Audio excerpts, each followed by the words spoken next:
The last time I did a review, its runtime edged near 15 minutes. Let's try keeping it to about half that length this time. You know, the approximate length of the average episode of the anime series facing the music today. My first degree towards that. No elaborate intro, let's just jump right in. So, today on RedStripe Reviews, Tonari no Seki-kun, the Master of Killing Time. What's it about? Well, our main character, Rumi Yokoi, dedicated high school student, spells most of it out right in the very first scene. というわけで、今日は南北朝の時代について触れていくぞ。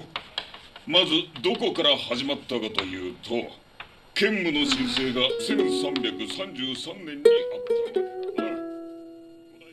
あった。私の隣の席の関君は授業中いつも何かして遊んでいる。 Simple as that, at least at face value. The roles set in place establish Seki as the one who dilly-dallies throughout class, and Yokoi as the reluctant observer of his antics. Antics that routinely get ridiculous. So ridiculous that Yokoi just doesn't seem capable of ignoring them no matter how hard she tries. What that provides to us as viewers is the basic structure of the typical episode. Seki engages in his method of play for the day, and Yokoi has an internal monologue that commentates the proceedings and expresses the degree to which she can't. Even. In theory, this is supposed to lead to loads and loads of hilarity. In theory, and supposed to being the key phrases here. And essentially repeats this same basic gag 21 times in order to do so.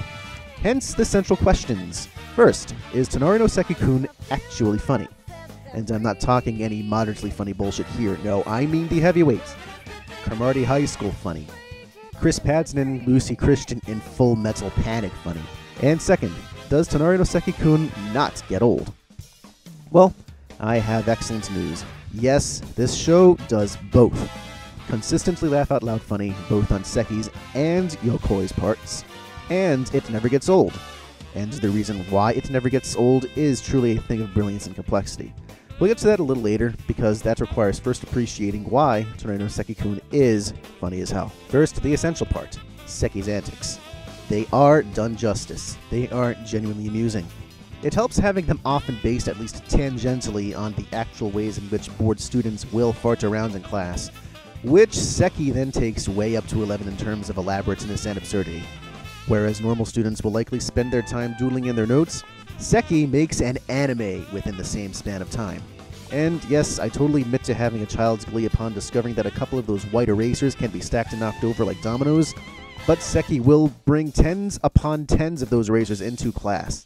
Not dominoes, white erasers. Oh, and by the way, I didn't notice this the first time through, but notice how Seki labeled all of them. And he'll use them to make a complete dominoes course with crazy contraptions and everything on his desk. Dude is serious about his craft. And then there's our central point of view character, Yokoi.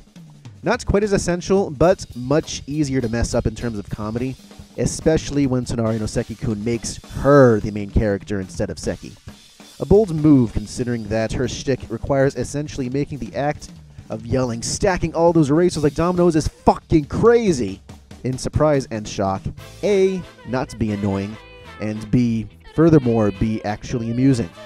Much props to the show for really making it work and doing so surprisingly gracefully at that. The race move in this regard is that Seki is a silent protagonist. He does some determined hmms and other sorts of sound effects, but he doesn't actually speak a word. Therefore, it's up to Yokoi to fill up all the empty word space. Sometimes by figuring out just what the hell it is Seki's trying to do, sometimes trying to interpret the story that is playing out in front of her, which, by the way, often involves some epic imagination on her part, and occasionally even boasting that she has a level 2 certification in knitting, and sometimes becoming so enthralled with Seki's antics that she will go beyond the role of observer and try to get involved. Yep, they're not entirely separate, they actually interact at times. All of this helps to add to, not distract from or make redundant, Seki's antics.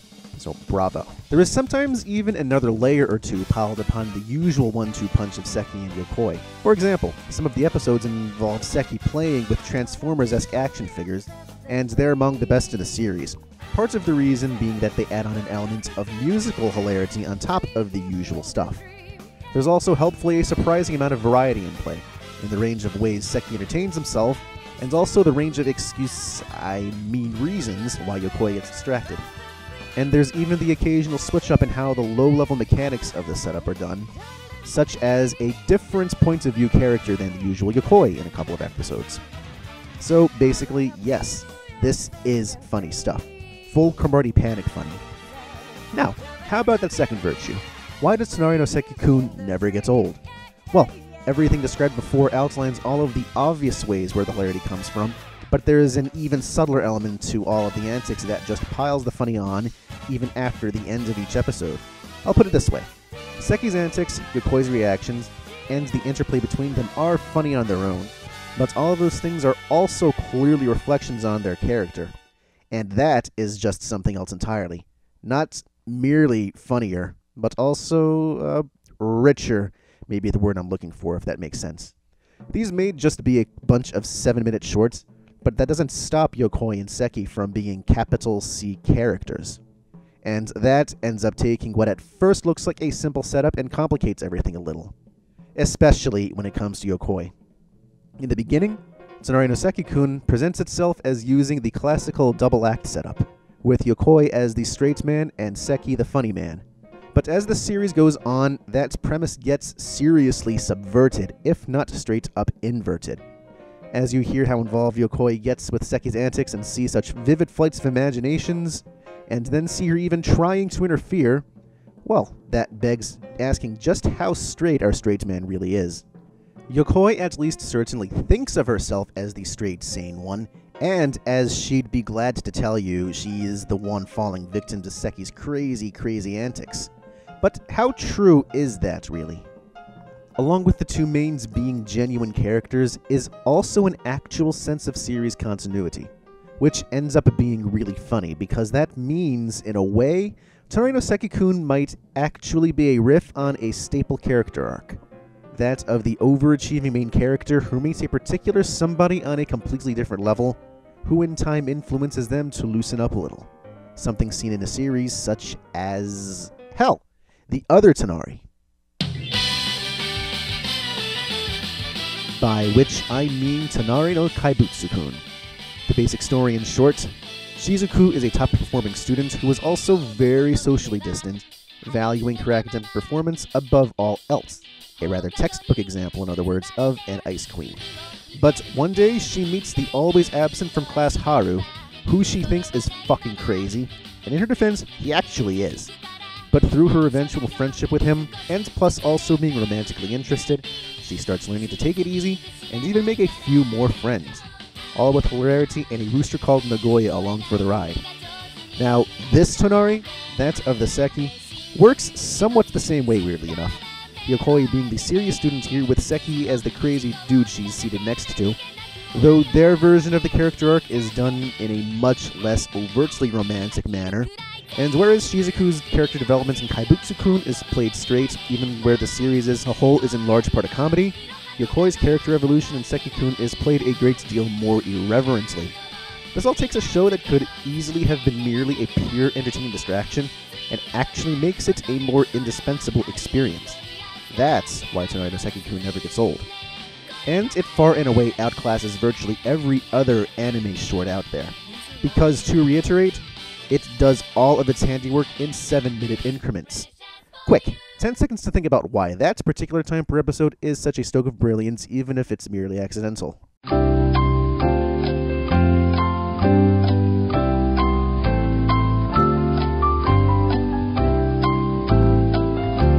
As those hints may have implied, yes, I do think that Tonari no Seki-kun's runtime helps to put it in the same league as a bunch of American cartoons. They also often employ episode runtimes that ballpark around the same amount, and it largely works in their favor because it's an excellent span of time in which significant things can happen, while simultaneously being a relatively effortless and non-committal watching time. Those strengths also match Tonari no Seki-kun and its method of comedy perfectly, doing its thing being hilarious and entertaining, and then getting the hell out of there after the 7th minute, all the while demanding very little from the viewers in the process. I also hope it doesn't sound way too crazy to suggest that Tonari no Seki-kun might actually be an appropriate fit for a Nickelodeon or Cartoon Network type channel. Coming up on Nickelodeon, SpongeBob SquarePants, Tough Puppy, and Seki the Time-Wasting Master. I mean, that doesn't sound all that weird in concept, honestly, at least to me. And so we come now to the final grade. As a disclaimer, this is going to be a very special case in the grand timeline of reviews, because a significant part of my final judgment rests on that 7-minute per episode runtime. Tonari no Seki-kun demands so little from the viewer. This is one of the easiest watches any anime fan, no matter how big or small, is ever going to have, and the return on sheer entertainment is stupendous given such minimal effort. It's legally watchable through Crunchyroll, at least in certain nationalities. You can watch as much as 10 episodes at a time for sustained hilarity, or as little as a single episode as a chaser after the feels abuse from all that Attack on Titan and Nagi no Asukara type shit.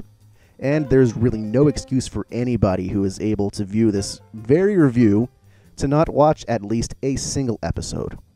Tonari no Seki-kun is essential viewing. Thank you for watching. I hope you enjoyed, and though I didn't quite make that timed goal at the beginning, I did at least cut down a significant chunk compared to the last review, so yay. This has been Justin, now signing off.